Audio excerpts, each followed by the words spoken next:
Coming up in today's newscast, Israel officially bars United States Congresswomen Omar and Tlaib from completing their trip around the country. Weekend terror attacks prompt calls for heavy-handed responses, and a new app for new immigrants to Israel hits the App Store.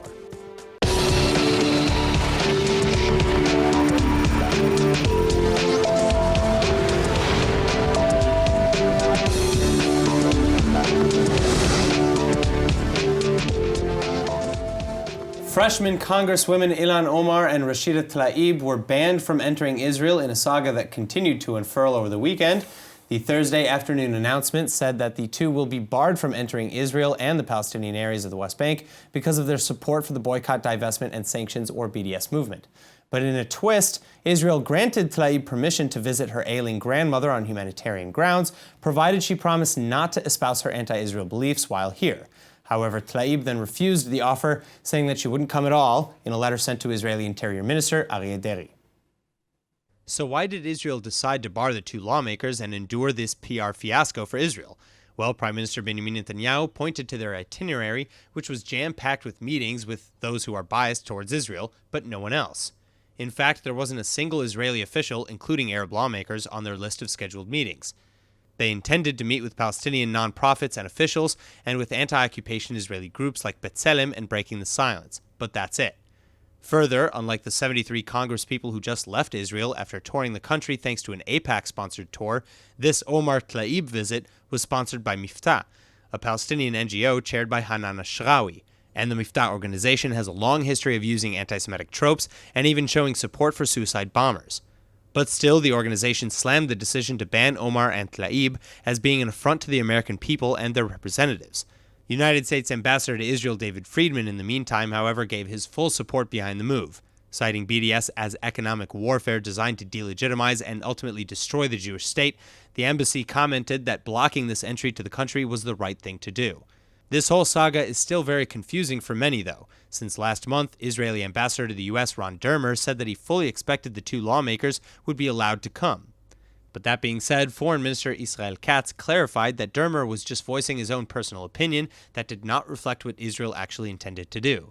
Finally, at any rate, the Democratic Party is livid that Israel would reject two sitting members of Congress, so don't expect that this story is over.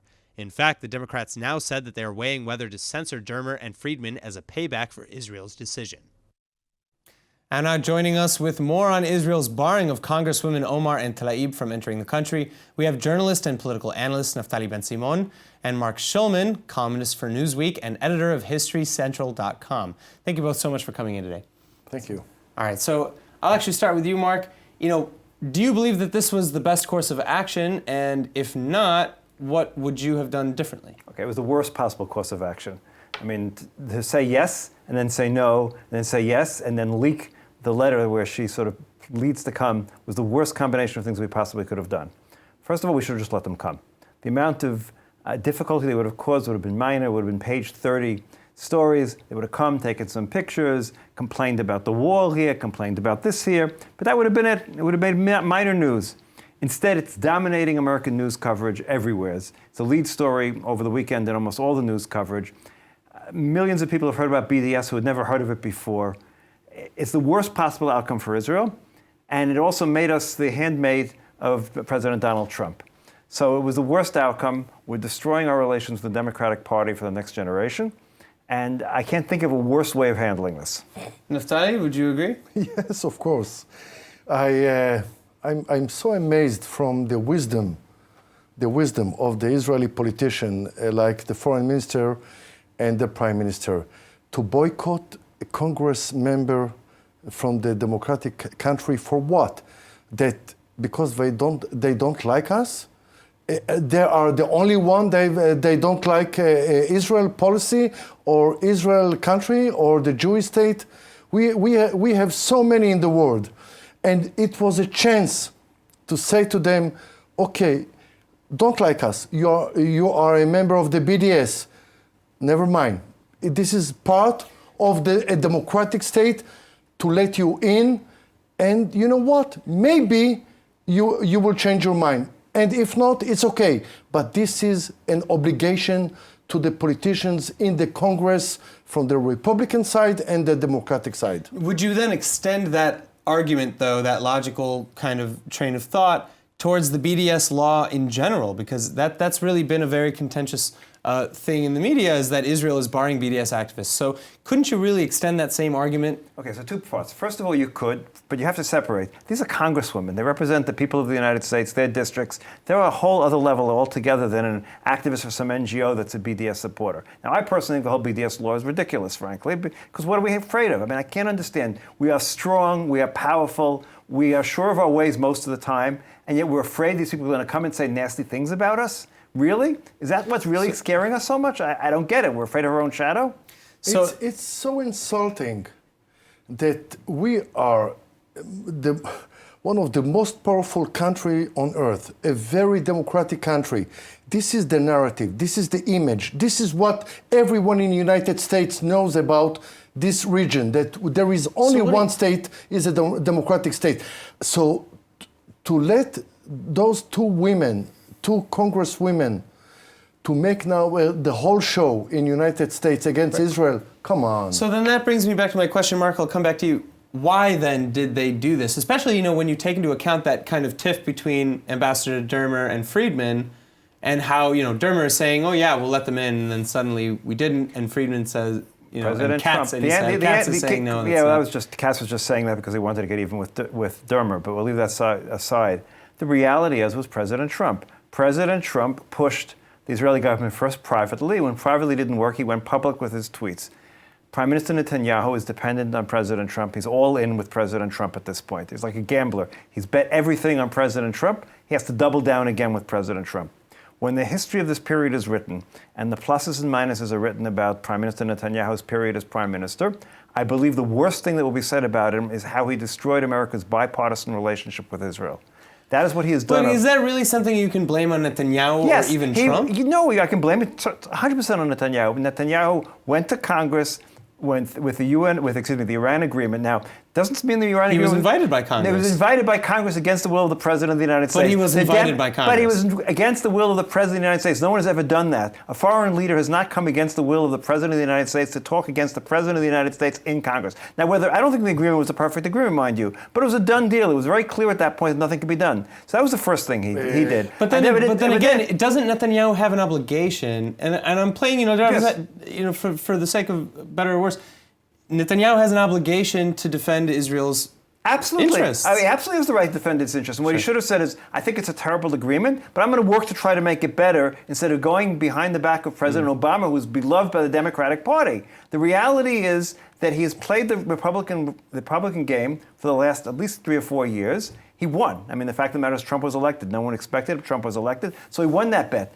But Trump is like a poisoned shallot. It may be good for the moment, but the long term, Trump is so despised by at least half of the Americans that being identified with Trump is a disaster for the long term of Israel. It smells so bad that we are working totally for President Trump, for his election. We have an internal interest. We have a relationship and commerce and business relationship with China, South Korea, and other countries that President Trump doesn't like, but it's our own interest. Of course, the United States is the biggest ally. It's a family. It's something that we are very strong. But we should say to the President Trump, we have a democratic tradition that congressmen from both parties are most welcome to Israel, whatever is their opinion. This is a tradition. This is part of our history. And we cannot change that because President Trump didn't like it. We should say, with all due respect, thank you very much, President Trump, but in this case, we will let them go in. Naftali Ben-Simon, Mark Shulman, thank you so much for coming in. Now, Mayor Alon Davidi of Sderot in Israel's south is now calling for a wide-scale military operation to, quote, eradicate the Hamas terror group in Gaza, following yet another weekend of rockets. Red alert sirens sounded across the region both on Friday and Saturday, with at least 1 rocket Friday night and 3 reported launches on Saturday night.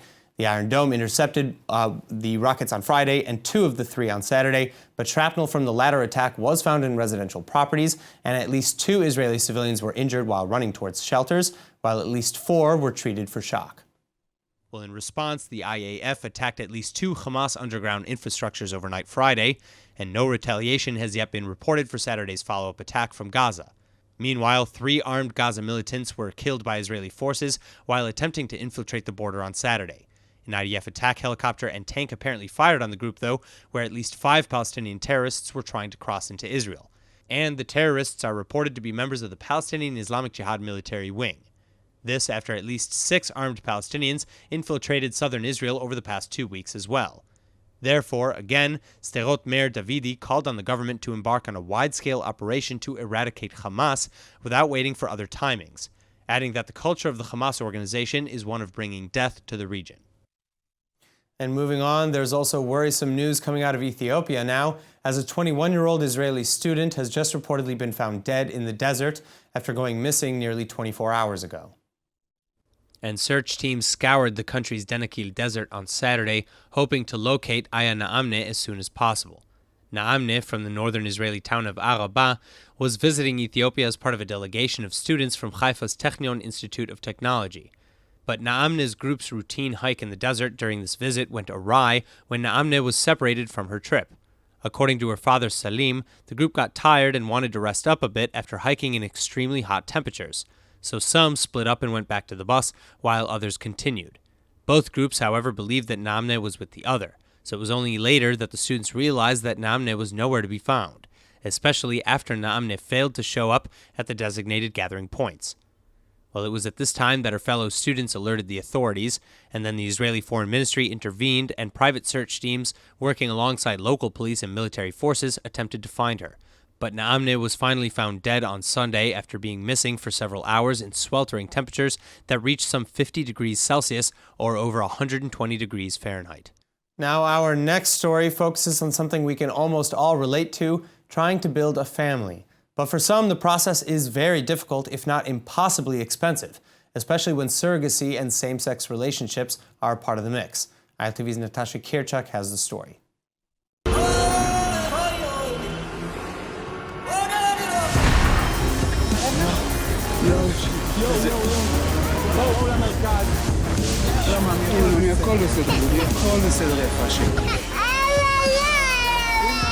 בבית רעד, ואז יצאנו החוצה כולנו. כל הגוף שלי רועד. יאללה, עושים עוד ילד, קוש. שירה, את רוצה אח? אח או אחות, צ'וצ'ה? עושים עוד ילדה. עוד בן. עוד בת. בוא נראה מה יקרה.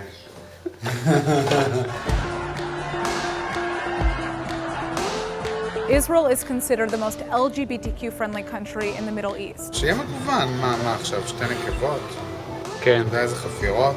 But here's the thing. When it comes to forming a family, it's not so simple for your average same-sex couple. Shira was born in India, in Mumbai, and Maya was born in Kathmandu. In fact, when girls from the kindergarten ask Shira, where's your mother or whatever, she tells, with pride, I have 2 dads. Alon and Amir have 2 daughters, but it took them lots of money and time to make that happen. They opted for surrogacy, one of the few options that exist for gay couples that want to have children. הופה, אתה רואה? זה כאילו שני השבנים. Surrogacy was the only option for us because we wanted a family of our own. Surrogacy is a legal arrangement where a person or a couple pay a woman to become pregnant and give birth to their future child. Israel is one of the first countries in the world that legalized surrogacy. It did it in 1996 already. Unfortunately, it only allowed heterosexual couples to go through surrogacy, and it wasn't changed since. He's going!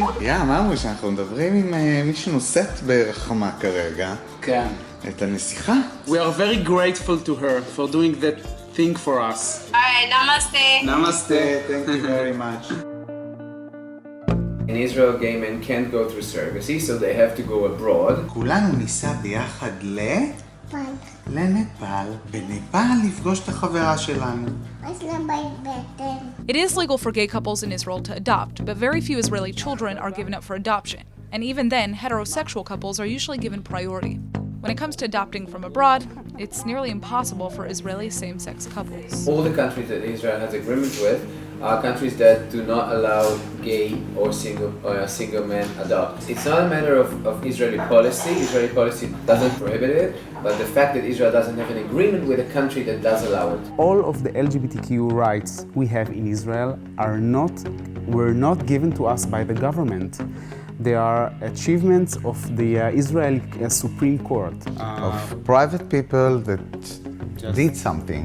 Most of us here are gay men that have their own families, and we want to be sure that gay men in Israel have all the rights that they deserve. For the last 13 years, the agency has brought around 850 babies to the world through surrogacy, primarily for gay couples based here in Israel. How old is he? She's 35. 35. You look younger. You look younger. How much money? 5. 5? 6? 4? No?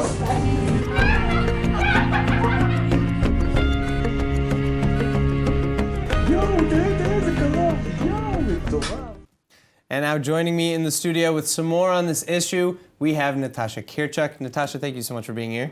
My pleasure. My pleasure. Important issue to discuss. It is an important issue. And actually, watching this first half of this piece, you would think that, the whole world is, like for or against surrogacy for same-sex couples. But you actually conducted a poll on this recently, didn't you? Well, I couldn't say that it was a very extensive poll. We sometimes add polls to our Facebook videos just to kind of get a sense of the reactions that we have from the viewers who are watching us, of course. On Facebook, you have viewers from across the world, not just here in Israel. And so one of the polls that we stuck into the video was if viewers think that surrogacy should be made legal for gay couples in Israel. Currently, surrogacy is not legal for gay couples within Israel. They have to go abroad for this process. And interestingly, 69% of the respondents said yes, with just 31% saying no, which more or less reflects the same amount of, the statistic that came out regarding how many people support same-sex marriage in Israel. Sure. Again, these respondents aren't only from Israel, but it was just... So these numbers are correlating in it was pretty interesting way. Yeah. All right, so how many same-sex couples, because you just mentioned, they all have to undergo this process if they want to start a family. How many couples like this are there in Israel? Okay, well, the statistics are, there's an estimated 1 in 4 gay people within Tel Aviv. About 5 to 10% of Israel is defined as LGBTQ. Of course, these are all estimated numbers. And there are about an estimated 200 births through surrogacy that come from gay families in Israel who go abroad for the process. Of course, there are also straight couples who go abroad for this process due to infertility issues, although they can actually go through surrogacy here in Israel if they want to. It's just sometimes cheaper to go abroad. And then you have also lesbian couples who want to have children in the same womb, so they might take 2 eggs and put them in a surrogate together. Yeah. So kind of piggybacking off of that, heterosexual couples and lesbian couples, do they have even remotely the same challenges that gay, same-sex male-male couples have?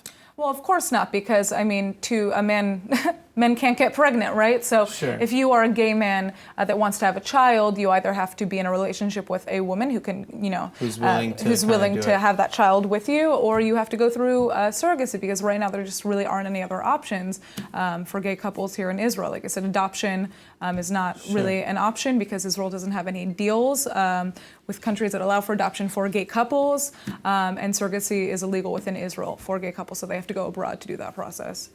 All right, well, we're going to take a closer look at a lot of these problems right now about surrogacy, adoption, et cetera, especially with respect to same-sex couples. Yeah. In the second part of this amazing piece... Yeah, well, that's where we're going to start talking about the expense of doing this, because it is not cheap. No, it never is. Let's.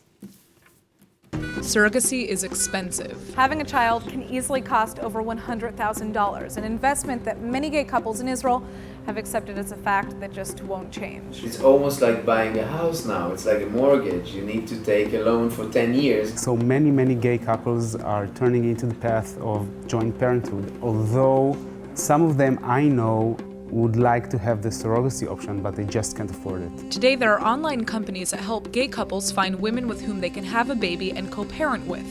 But not everybody is willing to give up the opportunity to raise their young one full-time. תעשי. כן, זה ככה כל הזמן. We just wanted to wake up to our children, not to raise them into separate homes. וואי, הכי דומה לשירה, אימא'לה. You look like you. Looks like me? The nose. An estimated 79% of Israelis support same-sex marriages and families, but despite this, the Israeli government still rejected a bill that would have allowed same-sex couples to have children by surrogacy in Israel.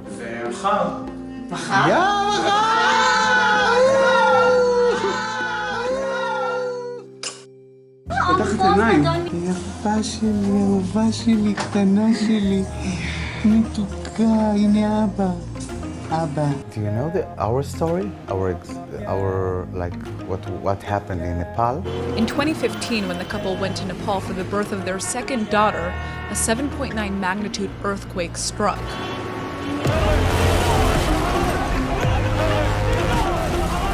אני ראיתי את זה קורה, כמו בסרטים האמריקאים, טיק טיק טיק טיק טיק טיק טיק. זה הדבר הכי מסוכן, גם התנור דלק, וגם פה הייתה הריסה, והמזוודות פה למעלה. Israel made all the efforts to bring us back. We are thankful for that. But people should not forget that all of this could have been prevented if we just could do the surrogacy here in Israel. שיש לך, כשר הפנים, יש לך פה 7 אזרחים ואזרחיות חדשים. שלום למשפחה שלי, לאבא שלי שמתרגש.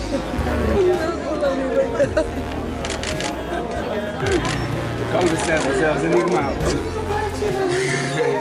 ברוכה הבאה, מה יעלה? מה יעלה? ברוכה הבאה הביתה. Israel actually has the highest rate of gay families per capita in the world. Unfortunately, we are tied up in a coalition system in which the religious parties have a lot of power that affects the actual legislation that we have in Israel. People always say that gay couples should not have kids. I think that parenthood is not about gender. Parenthood is about intent. Our intention is pure and is so strong. This is the thing that I am most proud of, that these two girls, they are our lives. Oh man, Natasha, thank you so much. That was a very powerful piece. It's wow. I mean, we're gonna have to follow up, I think. I think the most important thing to understand in watching a piece like this is no matter what your politics are and what you think about who should have the right to have children, this is an issue that exists here, and there are gay families like one of the interviewees said there. Israel has the most gay families per capita in the world, and that's not going to be changing anytime soon. So, policy does need to reflect the reality that these guys are facing, many of which have to take out massive loans to be able to start families.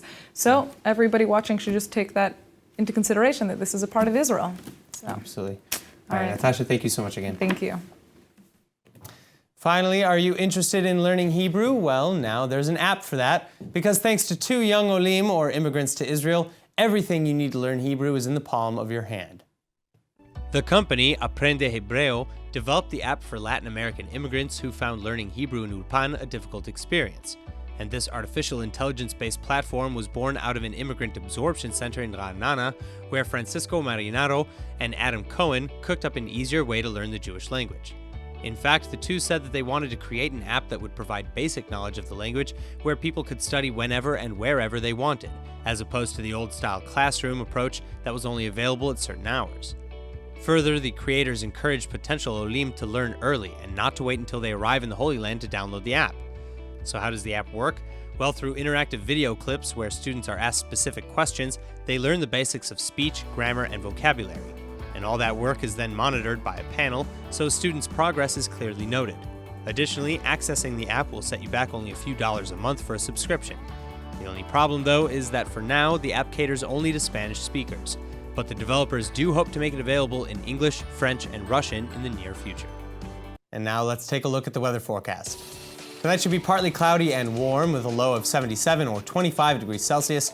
Then tomorrow you can expect more of the same and with a high of 87 or 31 degrees Celsius. That's it for today's news. Today's exchange rate is 3.55 shekels to the American dollar. For more news from ILTV, please subscribe at iltv.tv. And finally, don't forget to like us on Facebook at Israel English News and to follow us on Twitter at ILTV News. I'm Aaron Porras. Thank you so much for watching.